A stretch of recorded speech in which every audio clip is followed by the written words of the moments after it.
Hello, and welcome to this podcast episode, which features our guest host, Raven Ariola, who will be interviewing me, the author of Spellbound and Sensationless, Mike Palladini.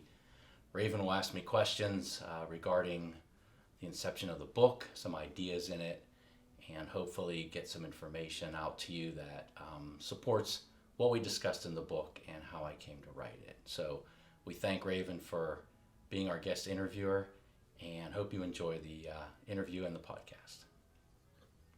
All right.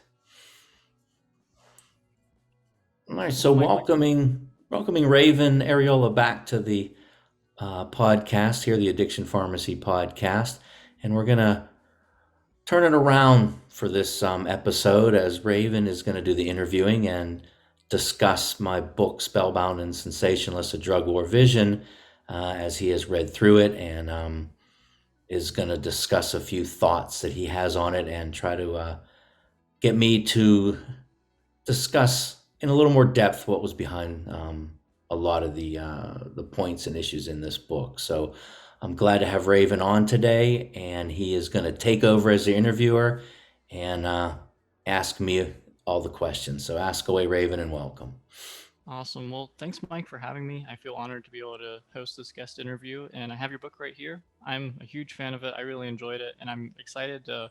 I had a lot of questions as I was reading it, so I'm excited to get into them. All right, thanks. Well, first off, can you kind of expand on the title a little bit? Spellbound and Sensationless: A Drug War Vision. Yeah, sure.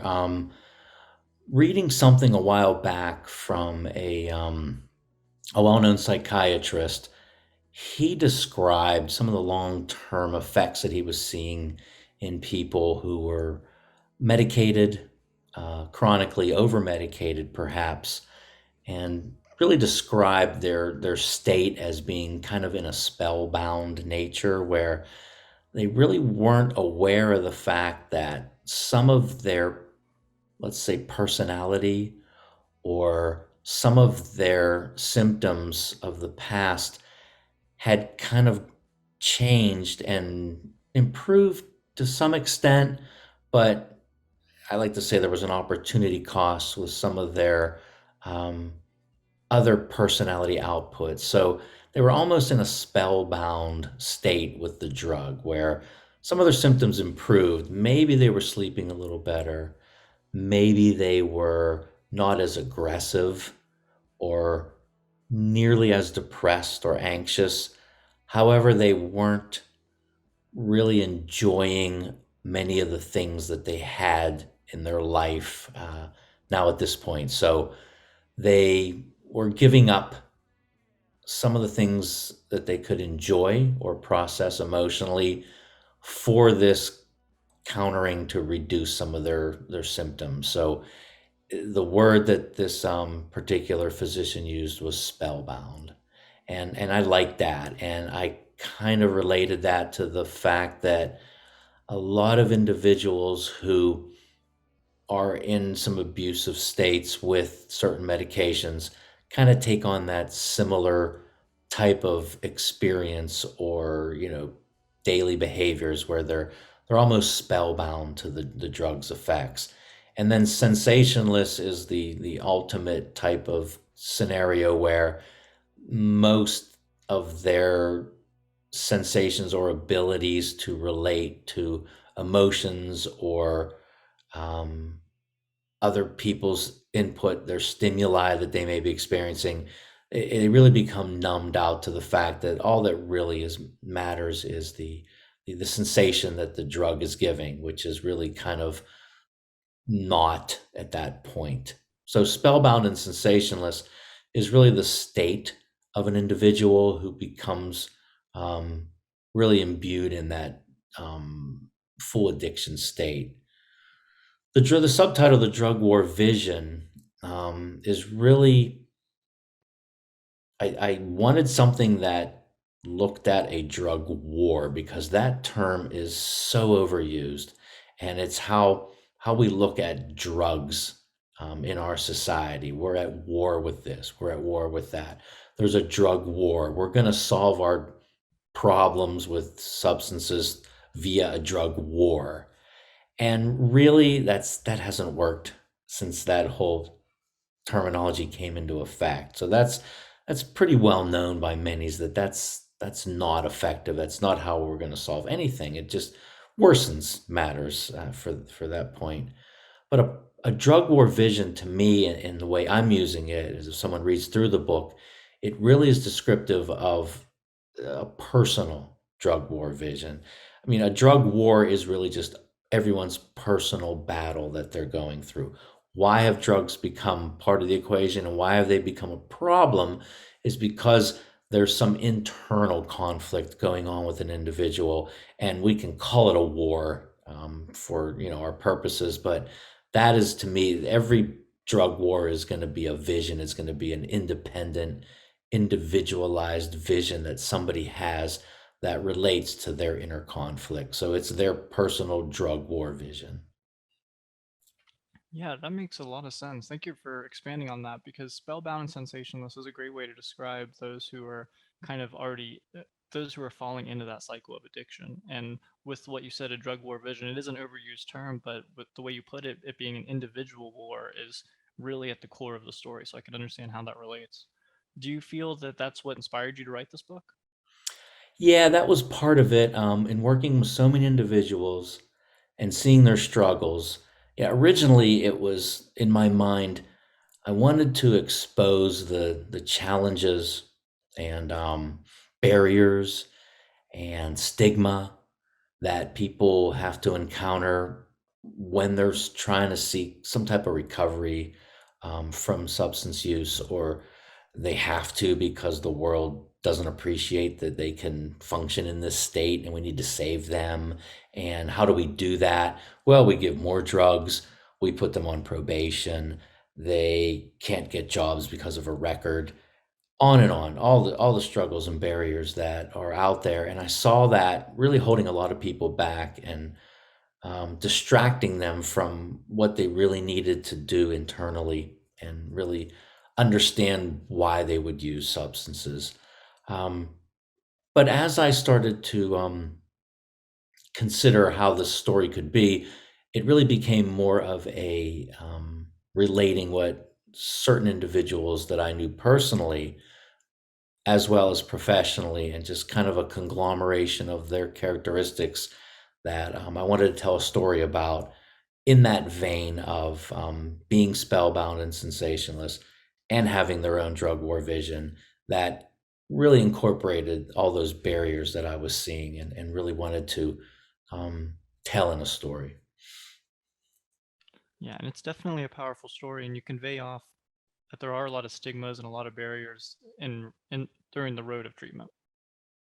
Also, I noticed in the very beginning, the book says that it's dedicated to the rise. I'm very curious. Yeah, Raven, that's great. The Rise is a nickname for a friend who I shared this idea with in its inception and shared a lot of ideas with, but really wanted to work with me on this. And then unfortunately succumbed to his own addictions and really changed the course of how this book then came into being.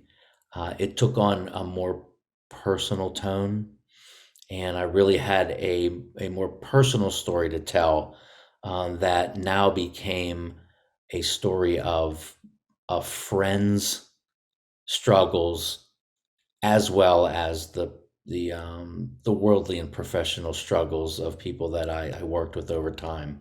So the rise was a good friend who really provided a lot of the meat of the character in this book. Wow, yeah, that's definitely very powerful. Because that's one thing that stands out with this particular novel is the essence and the complexity of intricacies and nuance surrounding friendship, companionship, Mhm. community, but also conversely, you also do very well at showing the battle and strife that comes along with isolation. Would you be willing to expand on those themes and how they've kind of influenced this book? Yeah, yeah, thanks. Through some really personal cases that I was involved with, as well as seeing it in many faces over the years, the struggles are real, and they consume people, and they truly are issues of their own that we aren't doing a good job at helping people. We are. I'm thinking. I'm speaking from like a treatment world as well as culturally. We aren't prepared to help individuals that are having trouble with drugs. I mean, we're okay with some recreational use. I mean, we accept it. Our whole society is fine with alcohol and tobacco and, certain aspects of cannabis use and prescription drugs if you take them right. But if you don't, then there's a problem. And it really becomes a struggle for people. And I really wanted to try to convey the complexity of that.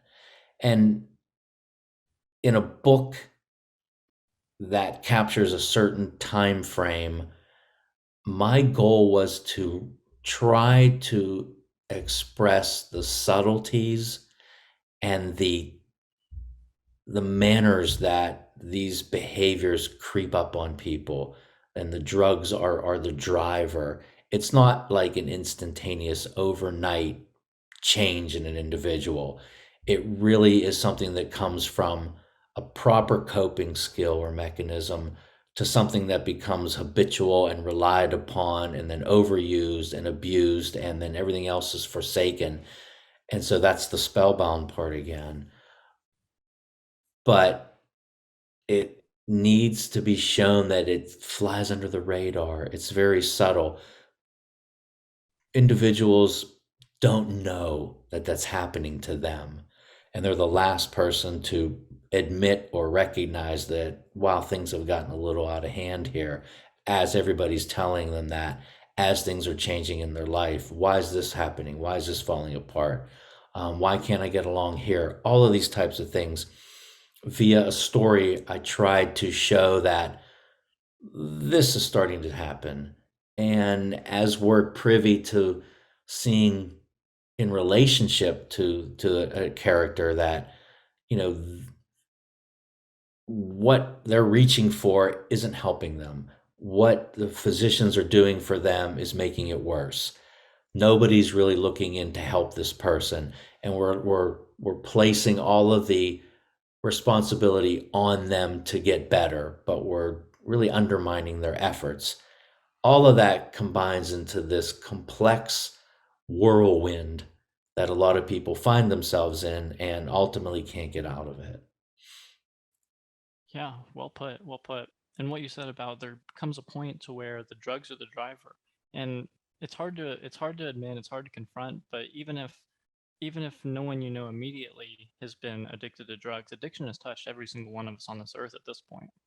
And one thing I really liked about the book is that, kind of like you mentioned, it's not an overnight change, and you can feel the main character slip deeper and deeper away from recovery to where almost, I don't want to spoil anything, but almost he's starting to obsess about the quantity of drugs he has or how he's going to obtain them.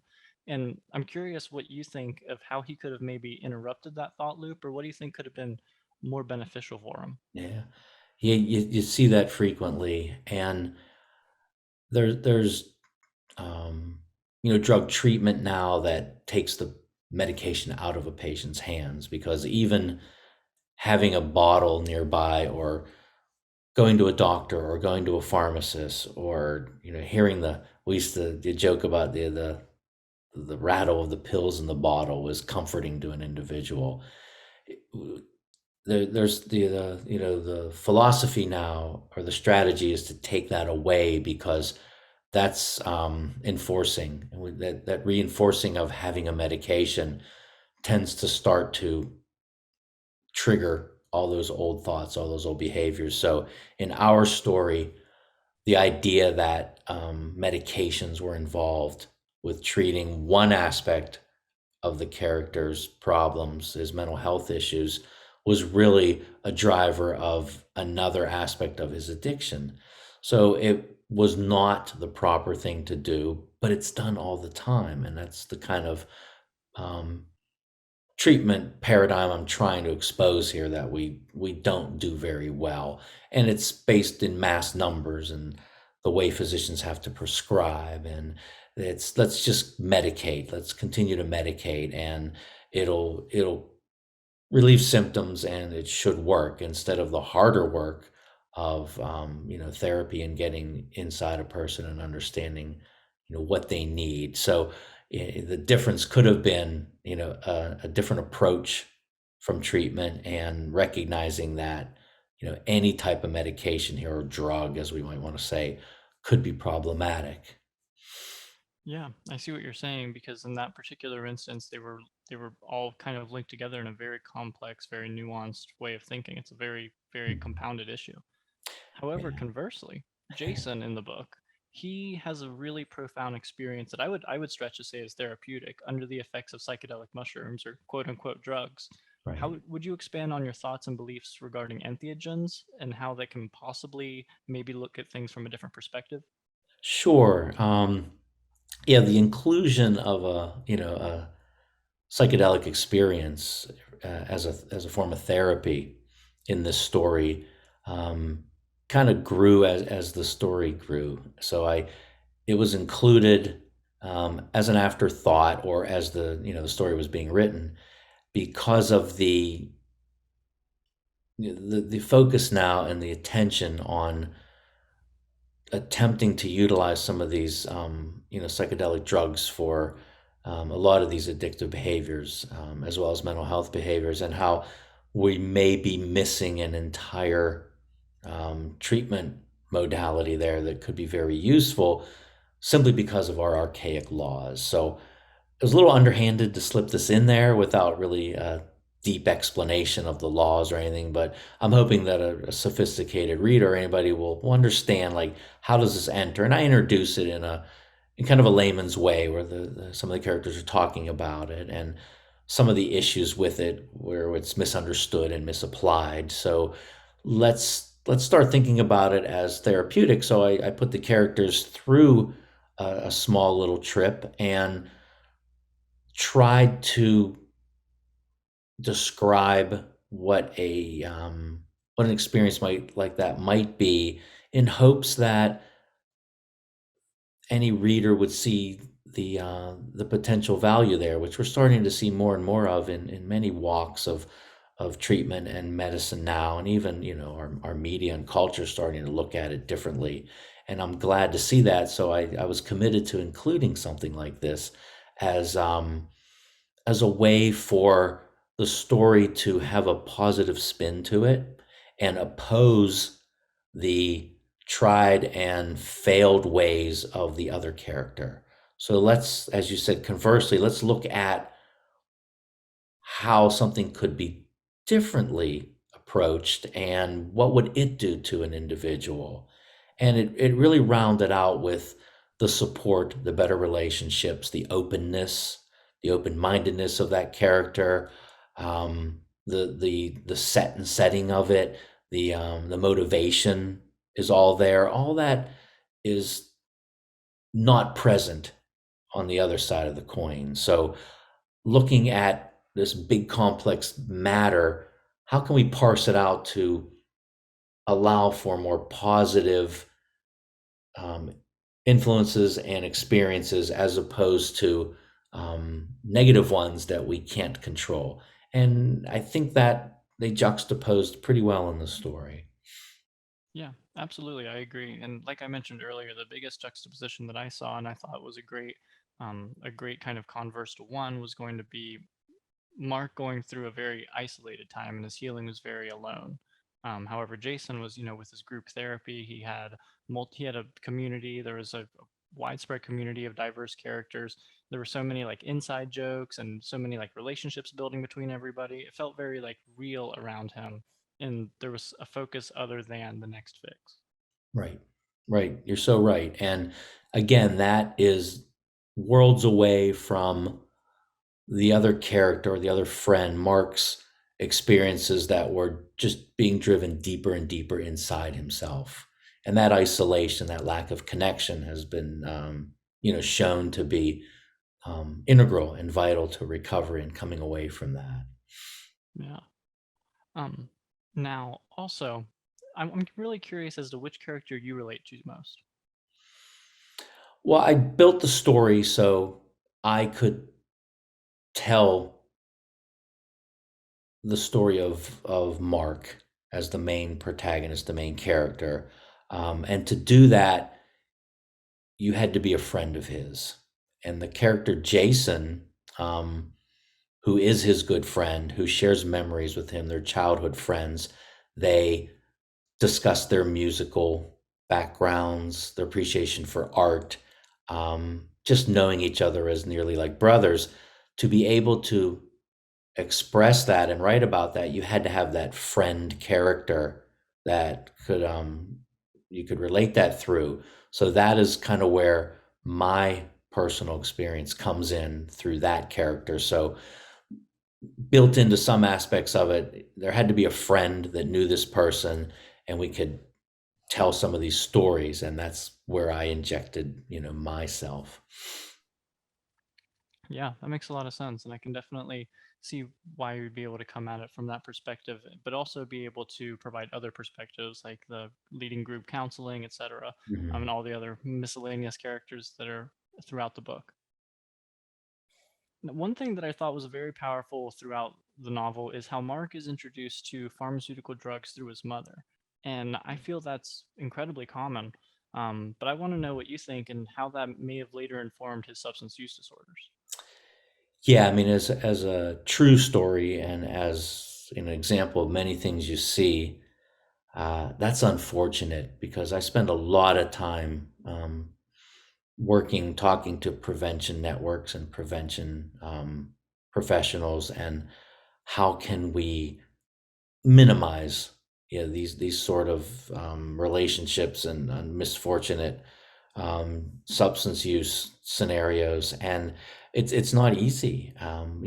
Drugs are everywhere, and they may be in the household for a legitimate purpose, but somebody else gets a hold of them. Modeling behaviors by kids, seeing how their parents act. Extreme examples, such as in our book, where um, the mother is just so ingrained in substance use via her anti-anxiety meds that her judgment's so off that a 12, 14 year old becomes part of her drug lifestyle. You see examples of this all the time with stimulant use, cocaine use between a parent and a child, and they start using it at such a young age and learn that lifestyle. And it's unfortunate, but it's something that we have to expect if these drugs that we use are going to be in every household or many households. And there's going to be that percentage of folks that are going to misuse them, and then they're going to really impact and influence the people in the house. So not only do in the book do I attempt to expose that or illustrate that, but it certainly was a true story with the character that it's based on, and it really played into the trauma that he had repressed and really caused a lot of issues for him moving on through his adult life, which you see a lot of. You really do see a lot of trauma-based substance use and issues in young adults. Yeah, absolutely. Like you said, it's entirely too common and it's very, very unfortunate. And I also wanted to ask, how does your professional experience in your career kind of inform these themes and motifs? 'Cause I know that you also do drug counseling and drug Mhm. education around these topics. So I'm curious how that kind of informs your work. Yeah, well, for a long time, I haven't recently, but I was in the clinical role of running group therapies and individual therapies, and spending a lot of time face to face with individuals using actively or looking at recovery, short term, or I should say post acute stuff, and then long term needs. It really formed a strong idea in my mind of what we're seeing. You can have your academic understanding, and which is, yeah, I'm trying to educate many individuals now in the medical community about substance use issues, and we're minimizing it. We're trying to reduce overdose deaths. But to work in the field and with people, personal experience, um, talking to individuals, seeing their progress, their lack of progress, what's working, what's not working, day to day for a number of years, it really helped me to understand the struggles that people have to endure, how they got there, which could be from a variety of traumatic upbringings to plain boredom in their lives, many, many reasons to just pick up a substance. And then the various reactions of individuals, and lack of help that's available, and lack of structure in society, and lack of community, lack of spiritual health within an individual, within a family.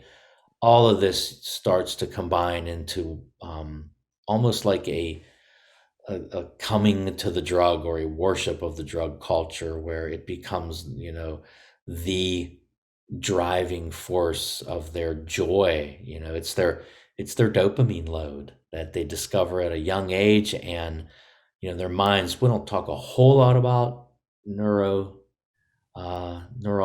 or the neurobiochemistry of all this in the book, but I do frequently in other avenues. But that is so impactful to the habit and the addiction that forms, and then our culture continuing to reinforce those channels. So seeing it face to face, and there is some of that in the book, of the same face but different faces kind of thing, year in and year out, that the therapist has to contend with. And not stereotyping, and learning how to continuously see people as individuals, and try to understand their individual needs. That's the big challenge there, because that's what it comes down to: helping people find out what their needs are, and putting them in that place. Yeah, that makes a lot of sense. Really paying attention to what individual needs are, and that can stop and break this addiction cycle so it's not so prevalent throughout the world. With that said, I want to know what your overall message that you would like readers to take from the book is. Yeah, there's a lot going on in this book. Oh yeah, definitely. It's it's a Without it's a spoiling anything, of course. yeah, it's a story, but I think the way we market it and kind of paraphrase it, it's a story of friendship. It's a story of love. It's a story of music and art. And it's a story of drugs. And all these play a big role in the characters' lives. And I think the main message is that, through the subtitle, again, like a drug war vision, is that let's recognize that everybody that we may find in this position got there through some real issues, and they need real help. And let's look at them as a person. The characters that I wrote, I wanted them to be likable characters, real people with real loves and real needs, but something got in the way. So if we can try to find those things in people, I think we can help them better. So let's not stigmatize, let's not focus on the issues that we hear from outside means about drugs are and what they can do. Let's look at who this person is and what is making them do what they do. And through conversation, through activity, through compassion and empathy, we can understand a person's needs and maybe get a connection there and help them. So I think that's the overall message. Wow. Yeah, and that's definitely, like you said, there's a lot going on in the book, but that is the overall message. So Thank you. Thank you very much for letting me come on and All guest right. interview you. And thank you so much for Yeah. sharing about your book because I really enjoyed reading it. Great. Thank you, Raven. Thanks for coming on and doing this and helping me to discuss it. Great questions, everyone. Raven came up with those questions after reading this book. I hope that anybody hearing this finds this conversation stimulating enough for them to want to get into this book and read it for themselves and, maybe talk with us again at some point and questions of their own about it. But that being said, again, thank you, Raven. Thank you all for listening, and tune in again when we speak again. Take care. Thank you, Mike. It's my pleasure. Thank you, Raven, for being our guest interviewer today on our podcast and helping me tell the story of Spellbound and Sensationless. I hope our audience got some great input into how this story came to be and what really motivated me to tell this story and put this book together. Again, thank you, Raven, and I hope you all enjoyed the podcast.